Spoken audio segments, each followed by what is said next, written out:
Ms. Van Duyne for 5 minutes.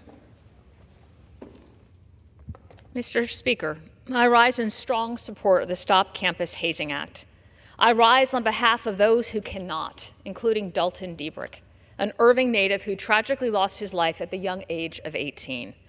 Dalton loved life and lit up a room with his smile. He grew up participating in sports, including baseball and other activities at the Irving YMCA.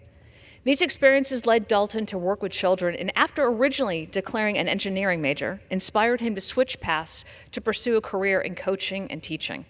A kind-hearted, bright young man, Dalton played baseball and made an impact in our North Texas community through his team sports and involvement in church programs. After 13 years of hard work, Dalton graduated from Nimitz High School and was excited to attend Texas Tech University in Lubbock. Like many of us, Dalton's parents, who are with us in the gallery today, were filled with mixed emotions when they dropped off their eldest child, proud of their son for pursuing his lifetime dream of attending Tech, but nervous for his new chapter. On August 18, 2014, Dalton turned 18. Days later, his loving family moved him into his freshman dorm. And by August 24, 2014, Dalton went home to be with his Lord. He never got to experience his first day of college, nor the joy of graduating and beginning his adult career. The night before he was set to begin his freshman year, Dalton was killed in an alcohol-fused hazing incident. After being forced to drink a keg of beer in less than 30 minutes and a half-handle of whiskey, Dalton was left in a room unconscious and covered in vomit, guarded by a fraternity member so he wouldn't be seen, so he couldn't be helped. 911 wouldn't be called until 3 hours after he was found dead with a blood alcohol content 4 times the legal limit. Dalton's death was preventable. Since Dalton's death, his mom, Debbie, has spoken out and used her platform to urge students to look after each other and to be someone her son didn't have. In her discussions with colleges and universities, Debbie has been an incredible advocate working to fulfill Dalton's dream of educating children. And in doing so, Debbie and Dalton are saving lives.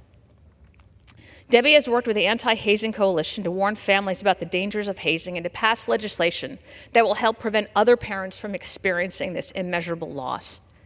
In 2019, Debbie worked to get Texas Senate Bill 38 signed into law, which changed criminal prosecution for hazing offenses and requires universities to be transparent about hazing incidences on campus. In the more than 10 years since Dalton was tragically taken from us, Debbie has saved countless students and families from suffering the same fate. Between 1959 and 2021, at least one hazing death occurred per year on a U.S. college campus. Currently, campus safety laws do not require colleges to report data about hazing, and state-level hazing definitions and penalties are inconsistent. The Stop Campus Hazing Act provides uniform anti-hazing guidance, mandating that institutions include hazing incidents in their annual reports, requiring them to implement hazing prevention programs and publish their hazing policies online, along with information about which student organizations have a history of hazing incidents. This is not only a tool for institutions to combat hazing, but will also help empower students to make informed decisions when choosing between which schools to attend, clubs to join, and Greek life on campus. I am hopeful that if we work together, we can put an end to the hazing culture that is all too common on college campuses.